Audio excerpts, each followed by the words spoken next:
giấc mê vẫn vơi là màu núi kia viên lung từng chim tiếng biết ra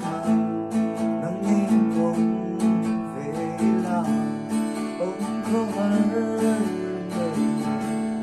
na vẫn ra ni giống tên dễ na nghe kia tình đắng ca ngài lâu